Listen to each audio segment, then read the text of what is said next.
Top of the evening, wrestling fans and YouTube fan. Welcome back to the channel for another edition of the DaVon Lewis Show podcast, where we keep everything all nitty gritty, everything so saucy in Atlanta professional wrestling. More importantly, thank you for making this your go-to spot for weekly wrestling breakdowns, hot takes, and everything in between.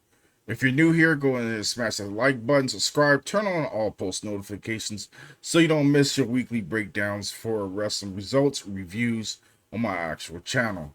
More importantly, thank you guys for coming through for this week's edition for AEW's Grand Slam weekly edition, which was live in Mexico. First time they're handling business on live. More importantly, let's go ahead and dive into it. Appreciate you guys coming through. Let's go ahead and get into it.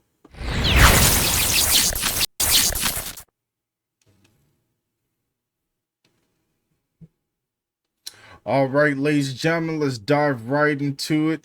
We kick things off with Hangman Adam Page. He came out for a nice little promo, and he actually delivered it in Spanish, which gave him double points. More importantly, it was kudos. It was good for what you actually asked for. As I quote, I'm going to dive into what he actually spoke about. He said when he was young, he had a farm, and the people in Mexico would come to help. They welcome their individuals into their home, and so he is grateful for what Mexico has done with open arms and with a big reception from the crowd. They had enjoyed what he had said on that end. More importantly, he ends up mentioning that he's not permitted to be in the building due to the main event, but no one told him he can't be there after the match. He also said he also talked about John Moxley, and called him an MFer and broke down the situation from there. And overall, the promo was good.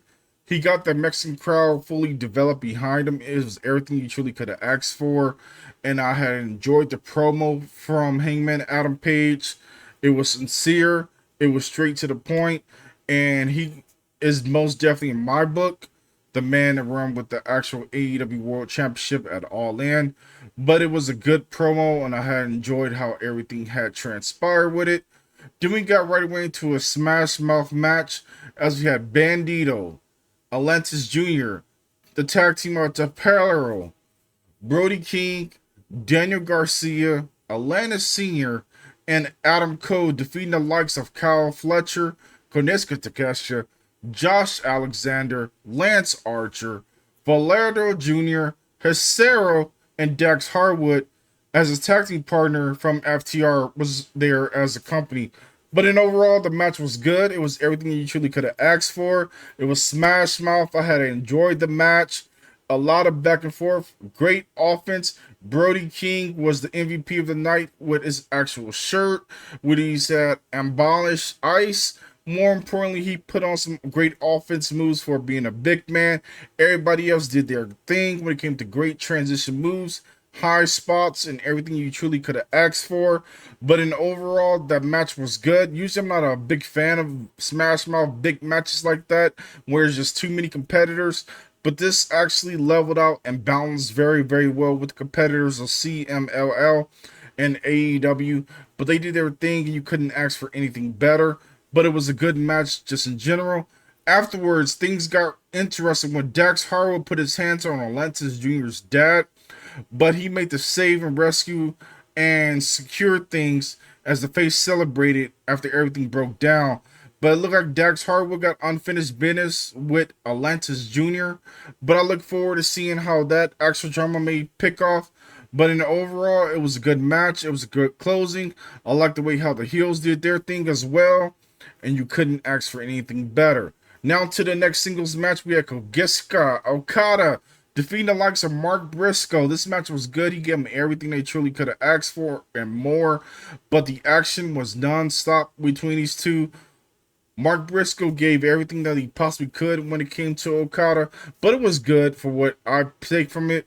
And Okada's ready for Kenny Omega when it comes to All In. He just set a full example and handled business. He laid out Mark Briscoe and took care of business in that actual match. Then we got to the big one. Mystico defeated MJF via disqualification when Maxwell Jacob Freeman hit him with a lovely low blow. But where things got intriguing was when Bobby Lashley and Shelton Benjamin hit the ring and they attacked Mystico. Then, with the biggest cherry on top that you did not expect, was MJF was pulled off the mask of the legendary Mystico in front of that fans. It blew the roof off in a big way, and MJF got a whole lot of heat. Bandito came running down here. Titan came down here. Temporero hit the ring as well to make the save after everything broke down. But the Hurt Syndicate took care of business. But it wasn't even done yet, as we even had Mike Bailey, Kevin Knight. It was the whole entire army of people that you could have asked for that beloved and loved Mystico. They were all there to handle the Hurt Syndicate in a big way. But in overall, they got the jump on the tag team champions, including MJF. But the cherry on top was MJF was wearing a mask and celebrating and put up the birds and pretty much flicked everybody off there in Mexico. He got a lot of heat there, but in overall, that singles match was everything you could have asked for and more. But the ending was kind of expected. They had to protect Mystico in a big way, but the build up to it was good. It was calm, cool, and collective. Great transition, and I was okay with it. Then we got to the 4 million pesos four-way match as Hologram defeated Ricochet, Moscos Dorada, and Leo Rush in a fatal four-way. This match was good. A lot of back and forth. Great transition. Ricochet continues to be in his own. Moscow Dorada, I know there was rumors that he may be becoming all elite pretty soon. And Leo Rush continue to always impress us. But Hologram is Tony Khan's guy. I figured he was going to be the one to get the victory. But in the overall, the fans are really good in Mexico. I would love to see AEW make their return back to Mexico. The crowd was on top notch. They really were engaging. They had a lot of fun. The cheers were on certain points. Heck, they were turning on everybody. It didn't matter if you was a face or a heel. If they didn't like you, they didn't like you. But they cheered for you. They cheered for you. But in overall, it was a calm, cool, collective fatal four-way. Everything you could have asked for. But Hologram was able to get the victory. Good job, Hologram, by getting those 4 million pesos. And now we on to the big one. The CMLL Women's World Championship, as Mercedes defeated Zeuxis in a great match. These ladies put on a clinic. It was everything you could have asked for. Mercedes is officially money, as you put it, to the highest regard. She took care of business. She's the redeemer. She is what the internet community is probably going to be pissing all over this whole situation, but she's the belt collector. She had so many championships when she was celebrating in that ring. Heck, they might even have to she might end up getting a crown at this point. She pretty much got the CMLL championship. She got the TBS championship. One of the two most notorious ones. And she's still not done.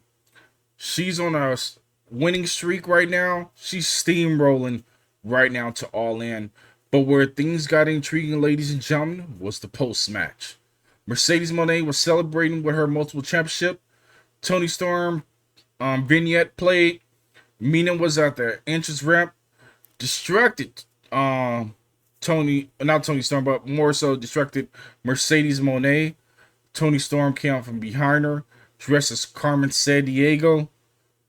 She got the jump on her with a German suplex and got the tack on her.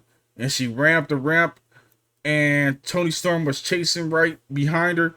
Was about to hit that Storm Zero between the actual entrance ramp, and it was about to be nasty. But the staff broke it up, saving that for All In. But she got the payback that she really wanted. And it was calm, cool, and collective.